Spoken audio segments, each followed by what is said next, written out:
I'm Brian, and who are you? Brad. I remember you. Brian. I am still. And this is Stage Talk with Brian and Brad.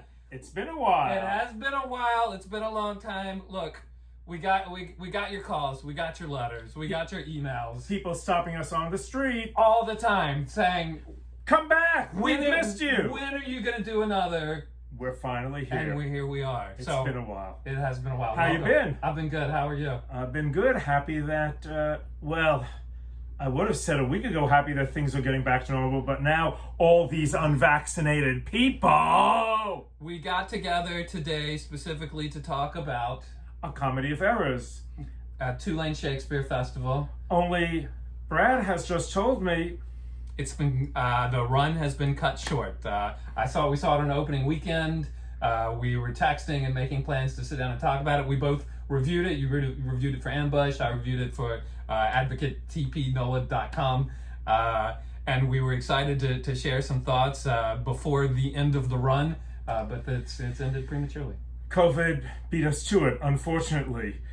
Brad, have you been seeing other shows since last we did this? No, not really. Ah. I've been trying to play it safe, waiting for theater to come back to Orleans Parish, mindful of things like mask mandates. I saw Arsenic and Old Lace at J-Pass, but I was really excited this past weekend. Not only did I see Comedy of Errors, I saw that great production of Jesus Christ Superstar at Tulane Summer Lyric, and I felt like it was signaling a way forward.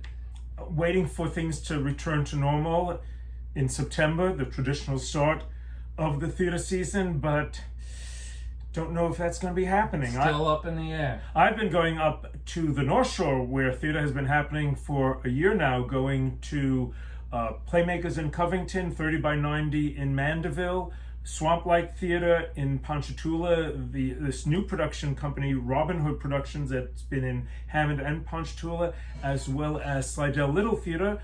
I've seen some good things and some really wonderful things, including a production of Glass Menagerie at Playmakers and Brian Beach Memoirs at 30 by 90, as well as all the plays of Robin Hood, who I hope you will hear more about in the future when they come down to the South Shore, as I hope they will.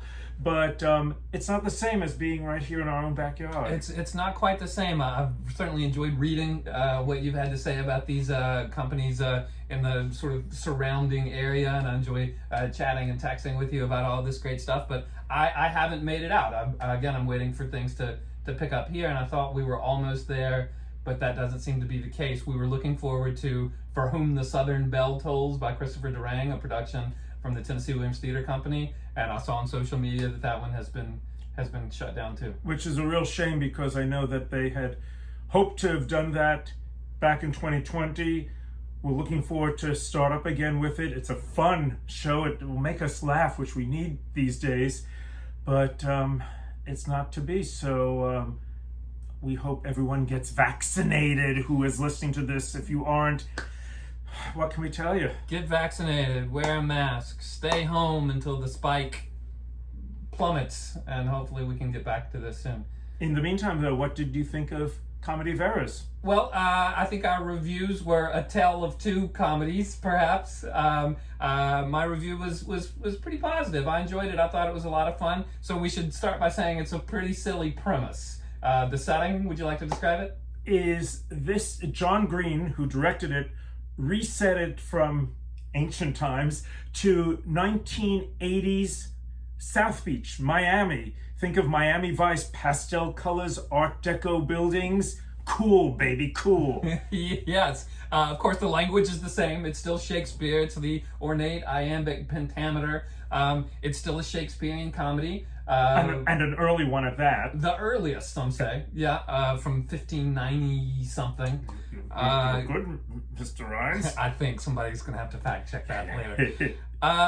And so, we were talking about this earlier. I would say, I don't love Shakespeare comedies. I think they're a little bit, it's easy to say hundreds of years later, it's cliche. But the conventions are very familiar, the mistaken identity, the overheard pieces of information that get passed around. I think they can be a little stale, a little flat, and I thought this production sort of injected some life, some comedy, some slapstick, some physical humor, and that sort of stuff. It sounds like you wanted a little more emotion from it. And it's interesting you say that, because I agree to some extent.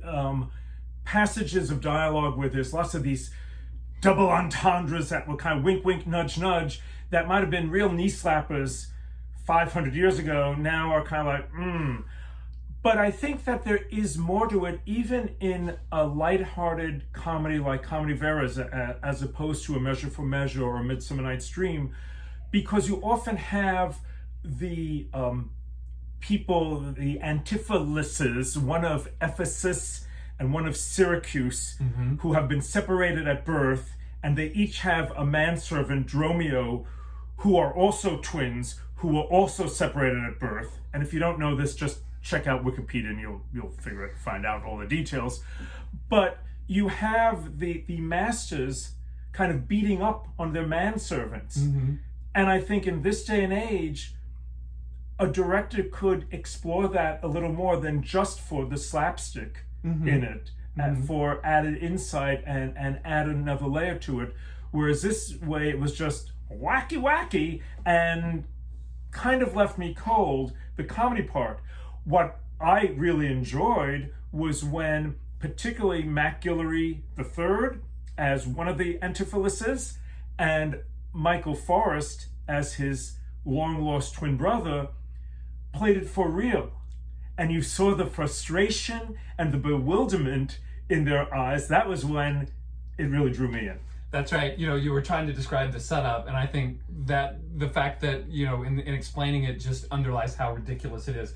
Two twin brothers, separated at birth, more or less, who have the same name, who end up with two twin brothers as manservants, who also have the same name. The whole thing's ridiculous. But I think you're right. I had a chance to talk to John Green and, as they were rehearsing, and he's got a background in the Italian comedy dell'arte tradition and clowning and things like that. And one thing that he told me was that the comedy has to be rooted in logic and truth, and it has to be real for it to be funny and to be believable. And it sounds like you thought that paid off.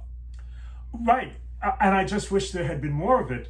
As I mentioned in my column, I remember the last time Tulane Shakespeare Festival did Comedy Veras in 2009, and sure it was lighthearted and fun, but at the very end, when you had the reunion of these long-lost pairs of brothers, there was real feeling and it was moving. I vividly remember getting a lump in my throat, and here it was just like, where you been? And let's go out and have a drink. And it just seemed a missed opportunity to me. Okay, that's funny. I would disagree with that and say, like, I don't need to take kind of a silly comedy and inject it with some emotion just for the sake of trying to give a foil to the comedy. I liked leaning into the comedy, leaning into the slapstick, leaning into the ridiculousness of it. For me, that was the payoff. Well, I enjoyed, among other performances,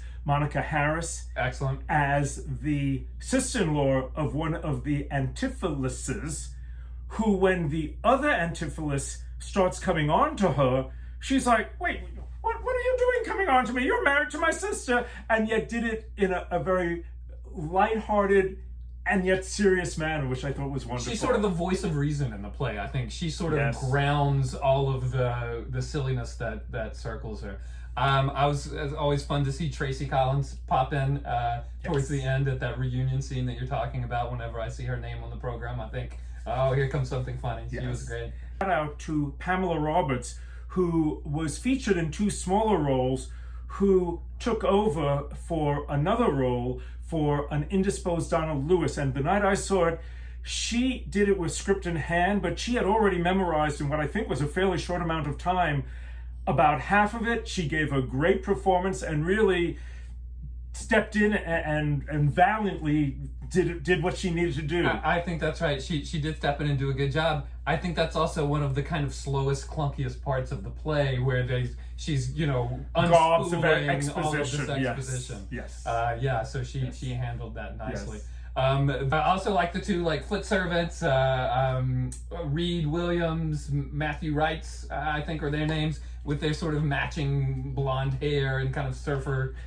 dude. And I think they're both excellent actors.